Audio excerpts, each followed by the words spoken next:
엔캠 주주분들 반갑습니다. 3월 28일 토요일, 오늘도 엔캠 종목 분석 시작하겠습니다. 최근 엔캠이 감사보고서 제출 지연으로 하한가를 찍었지만 이틀 뒤 적정 의견이 나오면서 폭등했습니다. 하지만 아쉽게도 지금은 이 폭등의 흐름을 이어가지 못하고 주가가 계속 불안정한 흐름을 보이고 있는데요. 과연 시장의 단순한 영향 때문일지 아니면 엔캠에 혹시 문제라도 있는 건 아닌지 지금부터 명확하게 말씀드리겠습니다.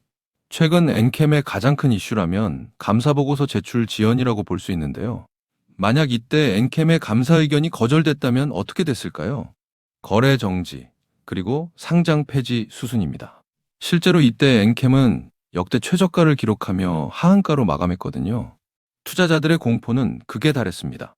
그런데 바로 이 공포의 한가운데서 반전이 시작됩니다. 오늘은 여러분과 세 가지 키워드를 같이 확인해 볼 거예요. 첫째, 상패 공포는 진짜 끝난 건지. 둘째, 1조 5천억 규모 CATL 계약이 실적에 어떤 변화를 가져오는지. 셋째, 2,300억 원에 달하는 전환사채 부담을 이 회사가 넘길 수 있는지. 그렇다면 가장 먼저 이 종목을 짓누르던 무거운 족쇄부터 풀어보겠습니다. 여러분도 금양 사태 기억하시죠? 감사보고서 지연 후 의견 거절, 그리고 상패 위기잖아요. 엔캠이 지연 공시를 내자 투자자들이 금양을 떠올린 건 당연합니다. 그렇다면 엔캠의 지연 원인은 뭐였을까요? 회계 부정이 아니라 감사 증거 제출의 타이밍 문제였어요. 이 차이가 중요한 이유는 결과에서 명확하게 드러납니다. 드러난 결과는 적정 의견이었습니다. 이 적정 의견이 왜 중요할까요? 거래 정지와 상장 폐지라는 최악의 시나리오가 사라졌기 때문이에요. 시장은 즉각 반응했고 하루 만에 주가가 30% 가까이 뛰어올랐거든요. 다만 여러분이 꼭 알아야 할 게 있어요. 감사인이 계속 기업 불확실성을 함께 기재했다는 점입니다. 짙은 안개가 거쳤지만 하늘이 완전히 맑아진 건 아닌 거죠. 이 안개 속에서 빛을 비추는 존재가 바로 두 번째 키워드, 1조 5천억 잭팟입니다. 이 계약이 얼마나 큰 얘기냐면요. 2024년 엔캠 연간 매출이 3,657억 원이었습니다. 그런데 이번 CATL 계약 규모가 1조 5천억 원이에요. 연 매출의 4배가 넘는 물량이 5년간 보장된 겁니다. 이 숫자가 의미하는 건 뭘까요? 2026년 2분기부터 연평균 3천억 원 이상의 추가 매출이 새로 생긴다는 뜻이거든요. 한마디로 엔캠의 매출 구조 자체가 바뀌는 전환점입니다. 중국 배터리 소재 시장의 80% 이상은 중국 기업이 장악하고 있어요. 남의 텃밭에서 대형 계약을 따온 셈이죠. 그렇다면 CATL은 왜 자국 업체가 아닌 엔캠을 택했을까요? 엔캠이 북미 전해액 시장 점유율 50% 이상으로 1위이기 때문입니다. 글로벌 생산 역량과 품질이 검증된 파트너가 필요했던 거예요. 단순한 납품이 아니라 글로벌 공급망에서의 지위가 올라간 도약입니다. 지금 이 주가가 싸다는 게 무슨 뜻일까요?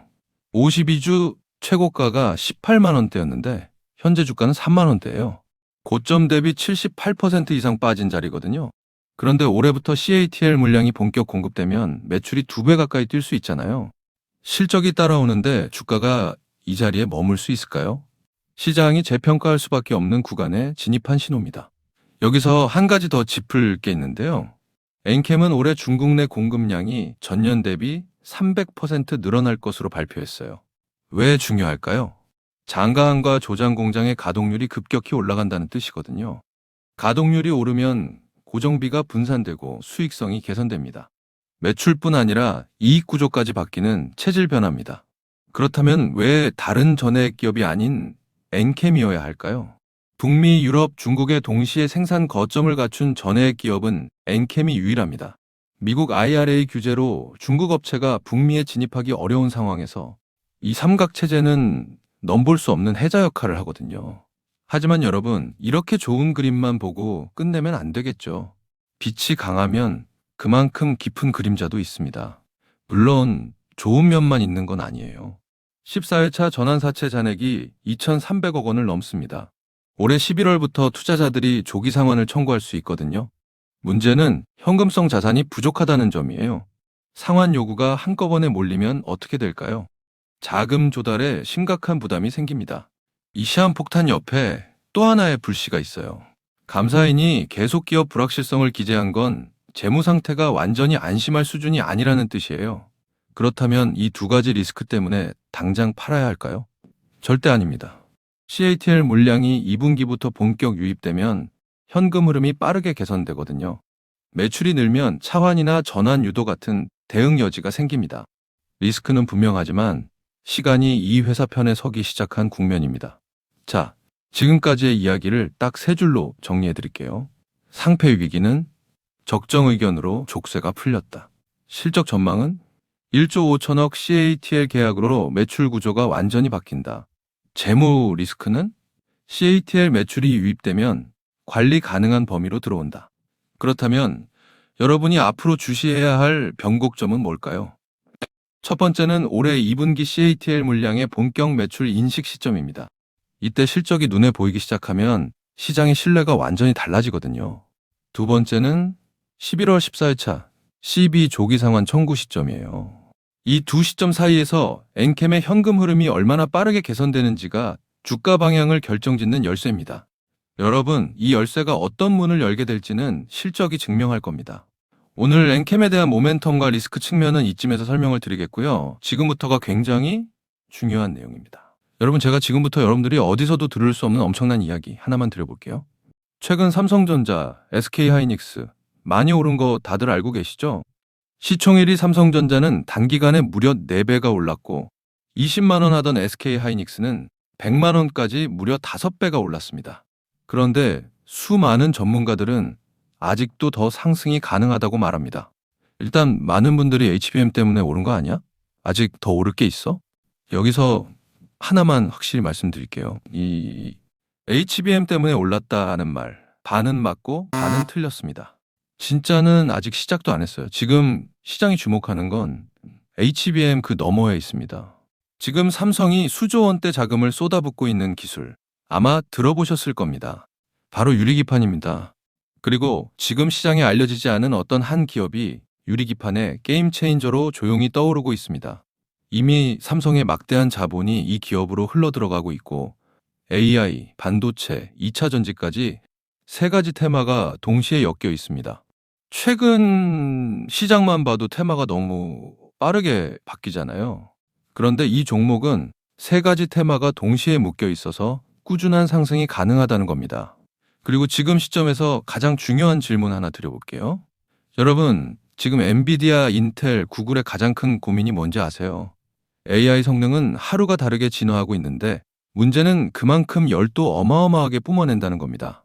성능이 올라갈수록 발열도 함께 올라가는데 기존 반도체 구조로는 이제 그 열을 감당할 수가 없는 거예요. 한마디로 성능의 한계가 아니라 열의 한계에 막혀버린 겁니다. 그래서 지금 엔비디아와 삼성이 긴밀하게 협력을 논의하고 있는 거고 AMD 수장까지 직접 방한한 겁니다. 그런데 여기서 이상한 점이 하나 있습니다. 삼성이 세계 최고 실력이라고 자부하는 이 기업의 주가는 아직 바닥입니다. 왜일까요? 세력들은 절대로 아무 때나 주가를 올리지 않습니다. 항상 남들보다 먼저 오랜 시간 매집을 하고 그 다음 재료가 시장에서 부각되기 시작할 때 그때부터 본격적인 상승세를 보여준 겁니다.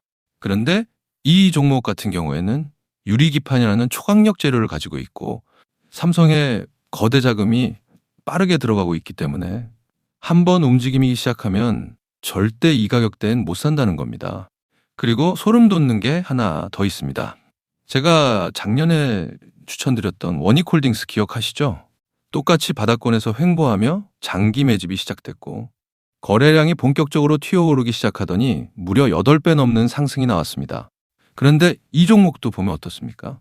바닥권에서 횡보하며 오랜 시간 매집이 진행됐고 거래량이 중간중간 강하게 튀어올랐습니다. 그렇다는 건 이 종목도 원익홀딩스만큼 상승이 나올 수 있다는 의미이고 거래량 볼륨이 원익홀딩스보다 더 크기 때문에 그 이상의 상승이 나올 수밖에 없다는 겁니다. 그리고 수급도 한번 보세요.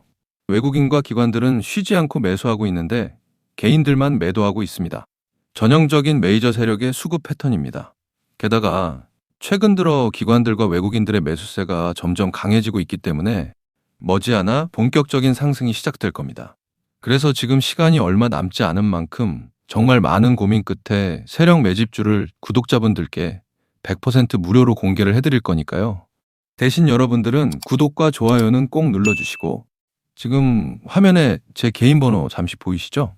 여기 있는 번호로 매집이라고 2글자 남겨주시면 제가 직접 보내드리겠습니다. 지금까지 제가 추천드린 종목들 다들 기억하시죠? 원익홀딩스 8배. 이 수익을 가져가신 분들의 공통점이 딱 하나 있습니다. 먼저 알았다는 겁니다. 오늘 소개드리는 이 종목도 마찬가지예요.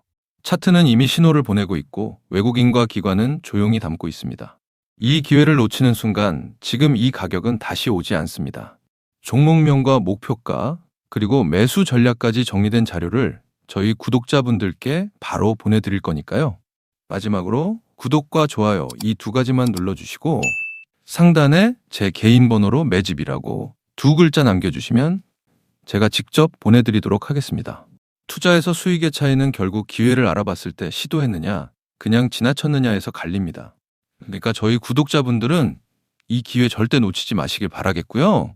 오늘 영상은 이쯤에서 마무리하고 저는 다음에 더 좋은 분석으로 다시 찾아뵙겠습니다. 감사합니다.